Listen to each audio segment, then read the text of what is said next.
This is the Friday, April 25th, 2014 version of the Market Plus segment. Joining us now is Tomm Pfitzenmaier. Tom, welcome back. Thanks, Mike.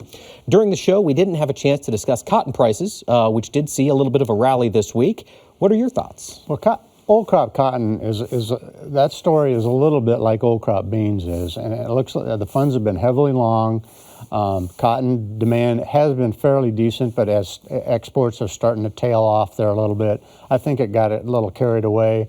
You started to see more choppiness as the end of the week showed up, so I would guess that's probably going to start to tail off a little bit, much like old crop beans.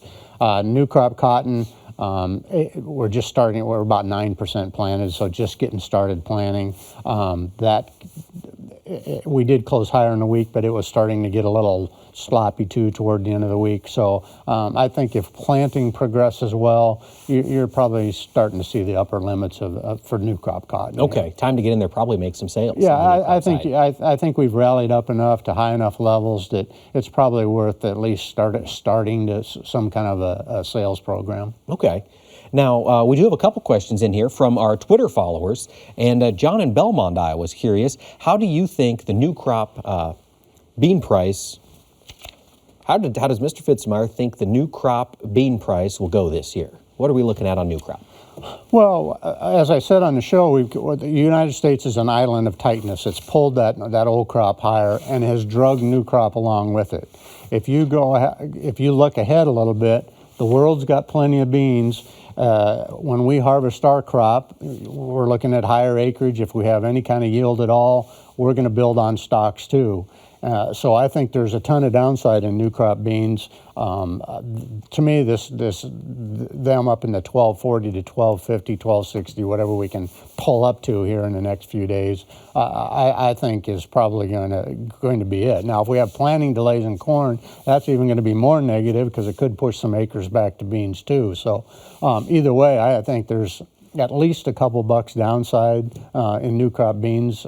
So I wouldn't horse around too long here getting something done. Now, if you don't agree with that and you think there's more upside, you can buy yourself a $12 put for, I think they were trading around 50 to 52 cents this week. Gives you a nice floor and leaves the top side open for a while. You bet. Now, you talk to a lot of producers. Do you think the USDA's numbers of, I can't remember, it's 81 million acres beans, do you think that's what we're going to come down with? No, I think we're going to be above that. I think there's 2 or 3 million acres of crop that's sort of floating around here unaccounted for. And if you think part of that goes to beans and part of it goes to corn, I think the number they came up with is probably the lowest number we're going to see. There's all kinds of room for adjustment in both corn and beans in the June report and in this next stocks report. So I wouldn't get real comfortable with the high prices we've got because there's troubles on the horizon, I believe, on both those crops. You bet, especially as you mentioned, if we get these ongoing scattered showers that slow down harvest and really make beans look more enticing. Yeah, slow down planting, you mean. Right, slow down planting, you bet. I'm 6 months in living in the future, yes. Well, that's better than being behind. Maybe I'm behind, who knows where I'm at. Yeah, that's the other point. Everybody's wringing their hands over the planting not getting done, but it's not getting done because soil moisture is being replenished. So that isn't necessarily all that negative, especially when we're wringing our hands on the end of April. I mean, if it was the 1st of June, okay, let's get concerned. But we got a long time to get this planted and the capability of planting a lot of crop in a short period of time. That's exactly right. And so far, most of the rain events that we've seen have been the kind of rain we need. There have been a couple events of large, heavy downpours, but by and large, it's been big storm systems dropping a lot of rain over several hours. Yeah, nice soaking rains. You haven't seen a lot of runoff, and I haven't heard too much complaining from anybody about the rains they've gotten. So, yeah, I agree. Yeah. Now, we have talked to a lot of producers, a lot of folks in general. Last week, a report came out, said that we've got the largest crude oil stocks in a long time on the Gulf Coast, and yet we saw crude oil price move just $2 this week to close to $3. What's happening there? Why aren't we seeing the crude price come down a little bit more? Well, you got a couple things going on. One is this dust up between the Ukraine and Russia has everybody a little uneasy about how energy is going to move into Europe. So that's supporting it. The other big thing is that the bottom end of the Keystone pipeline was opened up here a couple months ago, and you had these huge stocks of crude oil building up in Cushing, Oklahoma, which is the delivery point for WTI crude. Well, all of a sudden you open the spigot, all that oil is now sitting down on the Texas Gulf Coast and being drained out of Cushing. So I think that's the dynamics that have supported the oil hasn't gone away. The oil stocks are building. We're at 26-year highs in production. We're in really high levels of inventory. So I mean, I think that's all good, and eventually is going to pressure it if this Russian-Ukraine thing gets straightened out, and the inventory start to stabilize a little bit in Cushing. I think you'll start to see crude oil work its way back down, at least into the $92 to $94 range. But right now, it's a fairly large risk premium in that market. Yeah, it is. On what's happening overseas. Yeah. All right. And you noted this at the beginning of the show. We were down a couple bucks this week as the market sort of adjusts for this tension in Ukraine. All right. Now, we do have a question from Phil in Ontario. He's asking, with corn demand growing and acres and production forecast to drop, he's asking 2015 prices could be higher as you look out into the 2015 year. I guess I'm not sure who's forecasting the production to drop, number one. Well, I think he's speaking this year as we look at the acreage decline from last year to this year. That doesn't necessarily mean production is going to decline. We're still projecting 163 to 167 bushel per acre yield. We're still going to build stocks probably by anywhere from 200 to 500 million bushel. Now, demand's been good because everybody drew their stocks down when we had these high. Everybody and their brother the bins were empty. We're kind of waiting to see they've filled the bins up. The export demand's been good. We're refilling the bins. I don't see that demand carrying through into next year. We're going to just top off what we use. So I don't see the demand continuing. Hog numbers, cattle numbers aren't coming back a lot in any fast way. Poultry numbers were off 1%. Egg sets again this past week.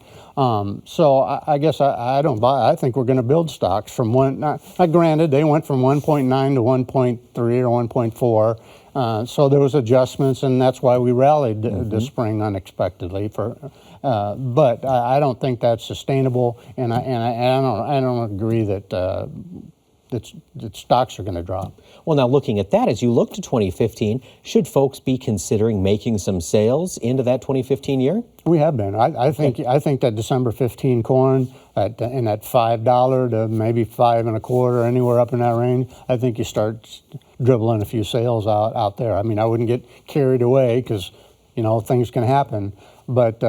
The other thing that we hadn't talked about is there's a higher probability of an El Nino this summer, right? Which we could get the crop planted, have an El Nino in June and July, and boom, what happens if we have 170 bushel corn yield? So I mean, everybody likes to talk about it's going to be a disaster and we've got all these problems, but there's also the potential with the technology we've got out in these fields to have a heck of a lot of corn this fall. Right, and that'll make the guys that are paying $186 for feeder cattle pretty excited come fall. Yeah, there you go. If we get that El Nino, so it's always a trade-off. Yeah. Now, Tom, before we let you go, as part of our new initiative called Market to Market in the Classroom, we are asking our market analysts to provide insight on what you do before you come and sit in this chair. And we're going to put this on the Market Plus segment, and then eventually it'll be on the Market to Market in the Classroom website. So tonight we've got a couple questions for you. Our first question is, what are some risks to commodity tradings and what are trading commodities, and what are some benefits? Why would a producer or a speculator do it? Well, the speculator is obviously doing it because he thinks he's figured out the market and he's gonna make some money on whatever position he takes. Obviously, the risk is that he's wrong and you can lose your shirt. I mean, you're dealing with a situation that's highly leveraged, where you're putting up a couple $1,000 for a corn contract that's worth a lot of money, and that can swing you pretty hard if you're right and if you're wrong. So I think the leverage part of that is something that's really it's something that catches people off guard sometimes and zaps them pretty good. Now, The benefits to producers is it gives them an opportunity to price their product. That's why these markets were invented in the first place. That was the purpose, is to give producers a chance to make sales and not be limited to their local market. And I think that's still true, particularly in the grains, where with all the bins that have been built, you can go out and you can shop different buyers. You can sell it on the futures. You're not obligated to one in particular buyer.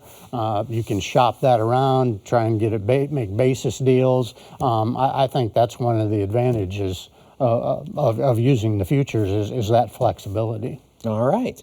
And how would you recommend someone get started trading commodities? Slowly. I mean, I think you have to understand what you're doing. You have to understand the risk. You have to associate yourself with somebody who's not going to take advantage of you, that's going to help you learn, walk before you run, I guess. So that would be my recommendation. If you're scared to death of the futures, maybe do a put or buy a call, or do something that's a little safer, where your risk is defined, so you can gain an understanding. Now, I think it's important that you do something, because we all learn best when our money's on the line. And you can paper trade commodities all day long and do great, but it's a different animal when your money's on the line and you have to write a check, or it goes against you, or whatever. So start small, understand the risk, and there's some people that can't stand the risk. I've had a lot of clients that have tried it. It gave them sleepless nights. Their wives were fighting, all that stuff. And if that's the case, then you got to use a cash market or do something else, or HTAs or whatever works for you. You bet. You bet. Well, thanks so much for taking the time, Tom. I appreciate you being with us tonight. No problem. And thanks to all of you for sending in your questions via Facebook and Twitter. Please continue to do so, and we'll continue to get expert analysis right to you. Thanks for watching, and have a great week.